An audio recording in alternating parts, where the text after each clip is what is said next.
Gemini, welcome to your astrology reading for the month of June. So before I jump into the energy of the month, this is going to be applicable for your rising sign, your sun sign, and your moon sign. And so if you're not sure what your rising sign is, you will need your birth time as well as location. There's lots of free software out there to run a birth chart, and it will be your ascendant or the ruler of your first house. And so that energy, so that rising sign energy, is how other people perceive you, especially when they meet you for the first time. And then your sun sign is how you express yourself. Your moon sign is how you interpret everything emotionally. And so more subjective, but really listening to all three will kind of give you that idea as to how the month is actually going to play out for you. We do have a lot of Gemini energy this month, and Gemini and Cancer. And so where this impacts you the most is going to be your first house, which it's your rising sign. So first house, so your physical self, your outer self, the one that people see. Second house, and that is all about your personal finances, what you value, investments, things that you already have that you just put a lot of weight behind them. So again, like financial security, things like that. It could be, I always want to say art collection, because that feels like that's something that people invest in, and then it's also something they display in their homes or they put into like some sort of safekeeping, because it does accumulate wealth over time. And so it's things like that that are part of that second house energy. So pretty early on in the month, we'll have Mercury enter your sign. So that's going to happen at 3:37 in the morning on June 3rd. And so when Mercury enters the sign of Gemini, it's going to be conjunct Jupiter that just entered Gemini. And so this is all sitting in your first house. Mercury is the ruler of your sign. And so it's really your energy amplified. So think of like detailed conversations and getting down into really understanding exactly what's happening here.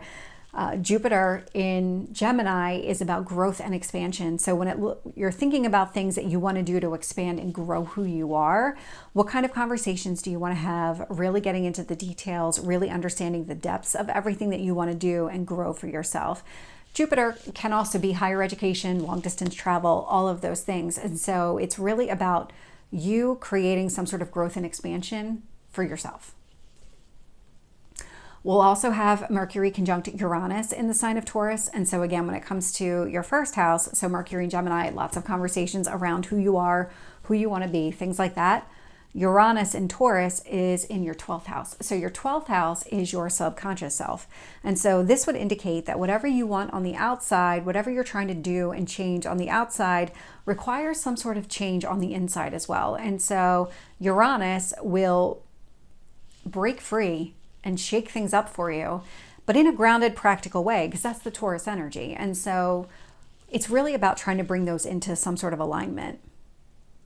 We'll also have Mercury sextile Neptune in Pisces. And so Neptune in Pisces for you is sitting in your house of career. And so whatever it is that you want to do and grow and expand from your physical person sense, and maybe even the changes that are going to happen internally, it's creating an opportunity for you to go after the career that you want. And so this could be education. If you're looking to get an advanced degree or go after your degree, or maybe even long distance travel might be part of whatever your career is, could be connected to philosophy. There's a lot of like teachers are also in that Jupiter energy. And so it's a lot about that. So what kind of career do you ultimately want for yourself? And then what kind of growth can you do right now to help you go after that? Because it is creating an opportunity here. We'll also have Mercury sextile Pluto retrograde in the sign of Aquarius. And so Pluto retrograde is that kind of internal transformation that's taking place. That is actually sitting in that 9th house. So that is very similar to Jupiter energy. And so what obstacles and barriers have existed internally that maybe have prevented you from going after that advanced degree, getting a job that allows you to travel long distances, or maybe a teacher of some sort, something along those lines. So with this Mercury and Gemini energy, it's really about understanding the details of maybe everything that's happening here, and like, what do you need to do? What do you need to change in order to go after the career that you want? Break down some of those barriers that maybe held you back. Like, is there some sort of insecurity around going after that type of career? Like, you don't feel like you're good enough, or you don't feel like you have the right education, things like that. And then we have the new moon in Gemini. So that's going to happen on June 6th at 8:38 in the morning Eastern time. And so This one's an interesting one because it's not just the sun and the moon that are in a conjunction, but Venus is here as well. And so with a new moon, you've got the sun and the moon at the same point in the sky. And so this is all sitting in your first house. So how you feel, how you express yourself, complete alignment here. You understand everything that you need to know about who you are. So this is that kind of energy. But then with Venus in the mix, because Venus is also at 16 degrees, all three are at 16 degrees. Venus is harmony and balance and wants to bring things together. And so anything here related to maybe how you feel about relationships, how you feel about yourself when it comes to relationships, or your relationship with things that you value, because that is Venus energy. And so there's a real kind of a blending of this type of energy, but it's really focused on what you want, what you value, and getting really into those details, which is definitely your energy. Then we'll also have the sun and moon conjunct Mercury. This one is a little bit more of a loose conjunction. Not everybody would say it's a conjunction, 10 degrees. So the energy is not as strong as that conjunction with Venus. But with Mercury in Gemini, conjunct the sun and moon in Gemini, this is just a lot of those details, really getting into the depths of everything that's happening here, but also what is the impact of it? How does that impact you on a physical level? When you start to make these changes and you start to think about these careers that you want to go after, these opportunities that are being presented to you, how do you feel about all of that? Because that is part of that Mercury energy. It's not just about our outward communication. It is also how we process all that information inward. We'll have the sun and moon trine the south node in the sign of Libra. So Libra is your fifth house. And so fifth house is hobbies, your children, really the things that you enjoy doing outside of work, outside of like a normal routine. So this could be short-term relationships as well. And so what this indicates is that you're very comfortable expressing how you feel around relationships, about the things that kind of keep you balanced, the things that you enjoy doing. South node indicates that this is something that this is not new energy. I'm trying to find the positive way to say this and not the double negative. But South Node does represent things that maybe you have done before that you just felt very comfortable doing. And so that's what this is really telling me and telling you, is that everything that you're doing, really how you're expressing yourself, how you feel about everything, it's all harmonious here. All very positive energy. We'll also have the sun and moon sextile the north node in the sign of Aries, and because we are in that Aries Libra eclipse season, so Libra is about bringing things together, that harmony, that balance. Aries is a lot of doing things on your own, that independent, free-spirited type of energy. And so how you're expressing yourself and how you feel about everything is creating for you an opportunity to be more assertive in your group of friends, because that's where it impacts you. So we've got a 5th house, 11th house type of energy where maybe with your friends, you haven't been the most assertive, or you haven't been the most outspoken when it comes to how you feel and how you want to be seen, but now you're getting that opportunity. The sun and moon are actually creating a square to Saturn and Pisces. So when you think about, we had Neptune and Pisces, so that was your career, it showed up earlier in the month. Still in your career sector, but Saturn is all about work. And so when it comes to work within your job or in your dream job here, how you're expressing yourself is creating some sort of obstacle and challenge, and just kind of looping all of this together so far. It's about understanding the impact of all these changes that are taking place, really trying to ground yourself in what you need to do in order to be able to move forward, if that's the direction that you want to go. Square indicates that you can work through this. It's not like this is never going to happen type of energy. It just requires you to work through it. And so if there's something here that you really want to do, just work on it. And then on the 9th at 12:35 in the morning Eastern time, we'll have Mars enter the sign of Taurus. And so Mars in Taurus is sitting in your 12th house.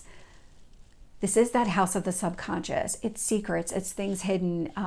Endings are also highlighted here. And so whatever action you might be taking to end something is conjunct Chiron and Aries.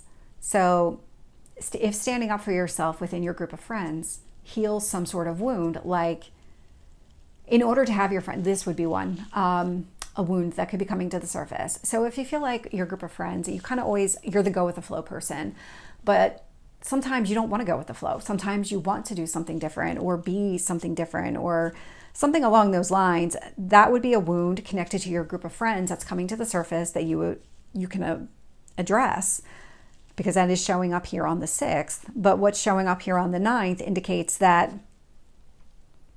you can take some sort of internal action to make that happen, to heal that wound. That's exactly what you would be doing here, is healing that wound.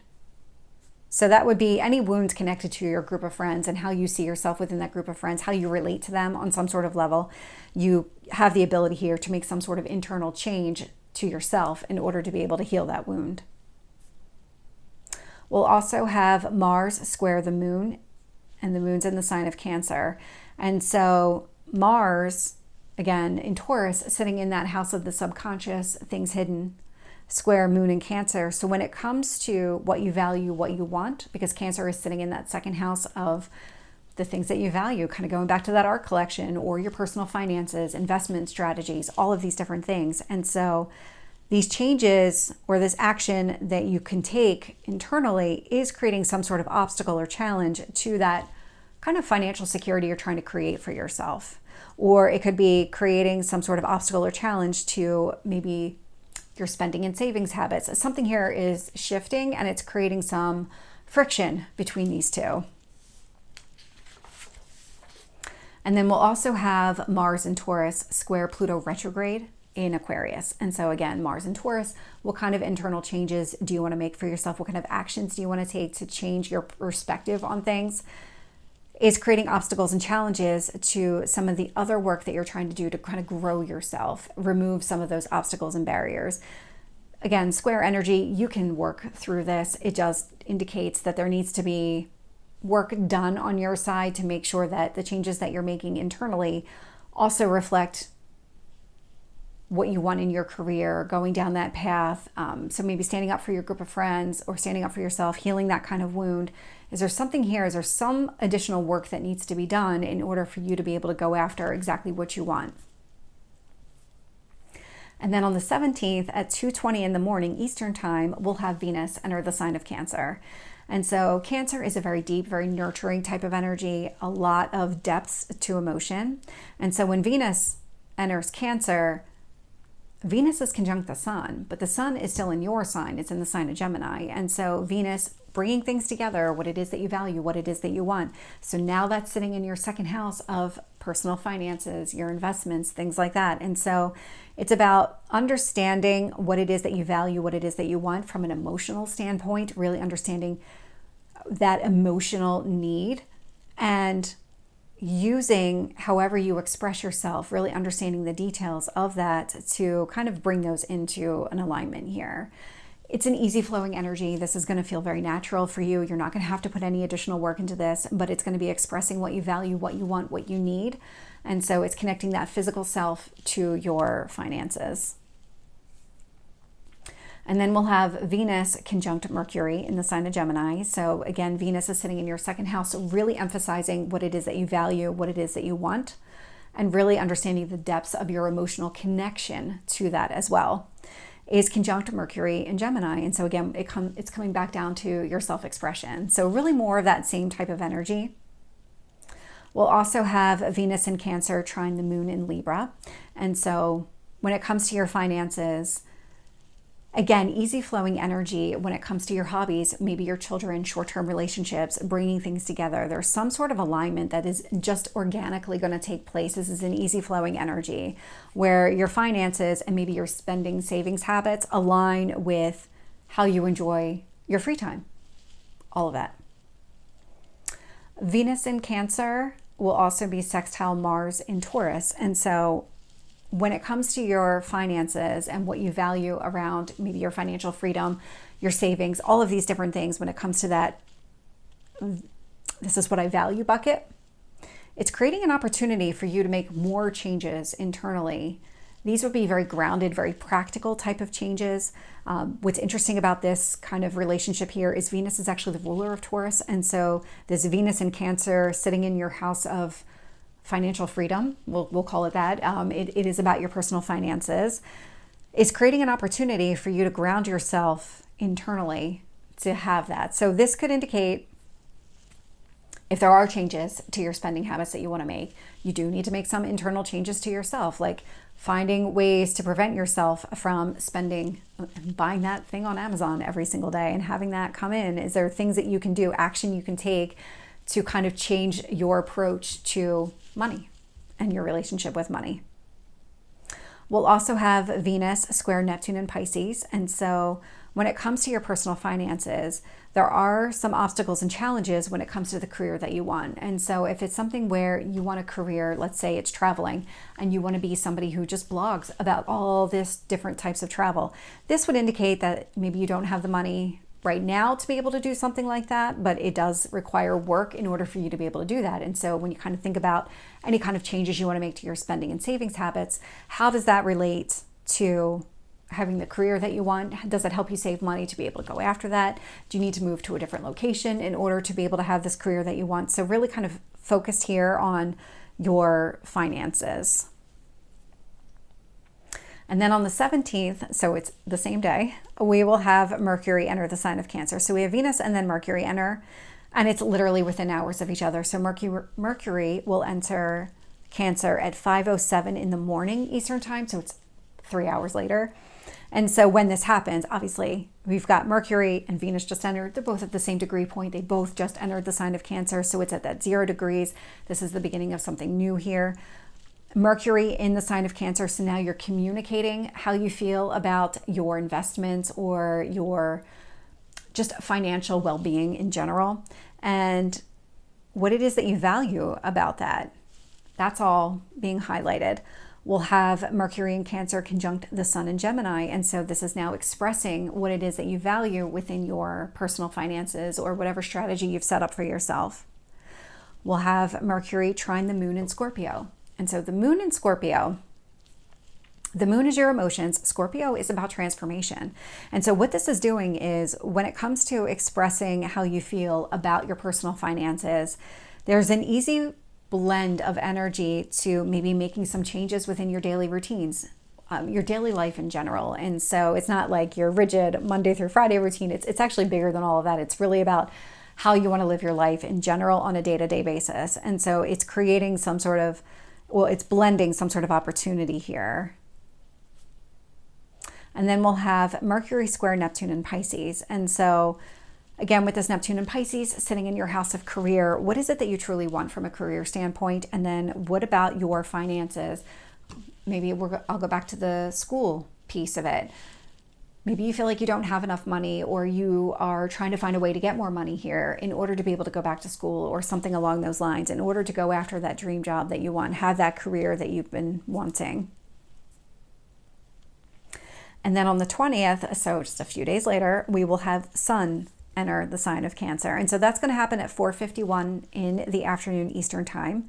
And so when it does, it will be conjunct both Mercury and Venus. And so lots of energy around your personal finances, investments, what you value, what you want here. And how do you feel about everything, highlighting the significance of the value and really that emotional attachment to what you value. We'll also have the Sun square Neptune in Pisces. And so again, when it comes to your finances, what kind of obstacles and challenges is it doing for your dream job? And so again, what kind of work can you do to kind of maybe clear this up, resolve this in some sort of way? And then on the 21st, we'll have the full moon in the sign of Capricorn. So that's going to happen at 9:08 p.m. Eastern time. And so when this happens, we have the sun and we have the moon at opposite points in the sky. And so for you, Sun is sitting in Cancer, in your second house of personal finances. So now this would be money that you already have. This is not money that is coming in. That's actually your moon in Capricorn energy. So that is sitting in your 8th house. 8th house is other people's money. So it could be spouse's money. It could be some sort of inheritance. Usually it's like income you would get from a job, some sort of external income that you receive here. And so with this energy, it's like, okay, well, moon in Capricorn indicates a lot of responsibility, this just sense of duty. But then how do you feel about your personal finances? And so it's almost like, I'm trying to find the right way to express this, but it's like you have this job and you feel this sense of loyalty and this sense of duty in your job, but it's not giving you the financial freedom that you're looking for. And so that would be an opposition type of energy where you want to make more money, but you also feel this sense of duty and loyalty to your current job. And so this is that push-pull. We'll have the sun conjunct Mercury in the sign of Cancer. And so what typically happens when we have a full moon is that the sun is going to have maybe some positive aspects. The moon might not have some positive aspects. And so they're both interacting with the same planets, just in different ways. And so we'll have sun conjunct Mercury. And so when it comes to what it is that you value, you're going to have a really easy time expressing that. But when it comes to the moon's going to be opposite Mercury. And so this is where your sense of duty or your sense of responsibility is out of alignment here. There is some sort of opposite energy to how you're expressing yourself financially. Again, kind of coming back to that same type of energy. There might be something here that's transforming, that's opposite to the money that you make. And so the eighth house, because this is interesting, money. There is more to the eighth house than just money. I'm highlighting money just because we've got the second house, eighth house type of energy, but the eighth house is also about transformation. And so there could be something here that might be transforming from a responsibility standpoint, something that you want here that also might be at odds with the money that you have or the way that you express yourself as it relates to what you value. We will have the sun conjunct Venus in the sign of Cancer. And so again, very blending of the energy, how you feel, what you value when it comes to your financial security, all of it. Or it doesn't necessarily have to be finances either. It could be things that you own that are valuable, like collectibles would be something that is also within here. But because the sun is conjunct, the moon is going to be opposite, because the sun, all of these planets are near each other, talking to each other. And the moon is like, well, I disagree with all of you. And so that's what this energy is all about. And so with the moon being opposite Venus here, it's like, okay, well, I value certain things, but the moon in Capricorn is telling me that I have this kind of duty or just strong sense of responsibility in some sort of way that doesn't allow me to maybe have that financial freedom that I enjoy having. Or it would be something along the lines of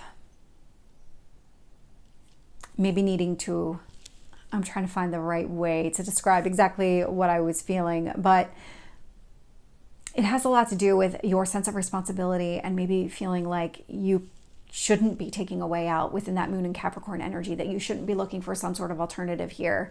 But continuing down that path is creating this opposite energy to your current financial state. And so it's about, how do I have that financial freedom that I'm looking for and still hold on to the sense of responsibility? That's the blending of the energies that you need to find, because right now they're at odds with each other. And we'll also have the moon trine Mars in the sign of Taurus. And so this indicates that there might be some sort of transformation that's taking place within you. There might be some sort of action that you can take that's going to easily help you navigate this kind of second house, eighth house, this your own personal money versus the money coming from another source. And so you could make some sort of changes here internally to allow that to kind of flow a little bit easier, work through that type of energy. We'll also have the moon in Capricorn trine Chiron in Aries. And so again, more easy flowing energy. Your sense of duty, your loyalty, your responsibility here is easily going to flow with any kind of wounds that are being healed in connection to your friends. And then at the end of the month, we actually have something pretty significant. So we're going to have Saturn station retrograde. So this is one of the outer planets. Saturn has been in Pisces for a while. I don't have the exact dates written down, but on the 29th at 3:06 p.m. Eastern time, it's actually going to station retrograde. And so that's a pretty big deal, because all the work that we might have been doing externally is now going to be reflected, and we're going to be working internally on ourselves. And so when Saturn stations retrograde, it's sitting in your 10th house. It's actually going to be trine Mercury in Cancer. And so what this means is that any kind of work that you need to do on yourself in order to have the dream job is going to flow with that financial freedom that you're looking for, your savings and spending habits, whatever you invest in. There's something here where the energy is going to flow. We'll also have Saturn retrograde trine Venus in Cancer. And so again, this emphasis on what you value, how you feel about what you value, what's that emotional connection here. what kind of work do you need to do internally on yourself in your career in order to have that come to fruition. And then we'll also have Saturn retrograde sextile Mars and Taurus. And so this is also creating opportunities for you to take additional action internally to make some sort of modification on yourself in order to go after your dream job. And so what you can kind of see is that there's a lot of maybe friction early in the month between your current financial state and maybe what it is that you're trying to go after. But then towards the end of the month, Saturn retrograde is taking everything that's coming to the surface and giving you ways to work with that energy to really kind of get to where you want to be when it comes to your dream job and all of these different things. Wow. Okay, so you actually have a pretty good month ahead of you, Gemini. So Gemini, this is your reading. I hope it resonates. If it did, please like, share, and subscribe, and I will see you next time. Take care.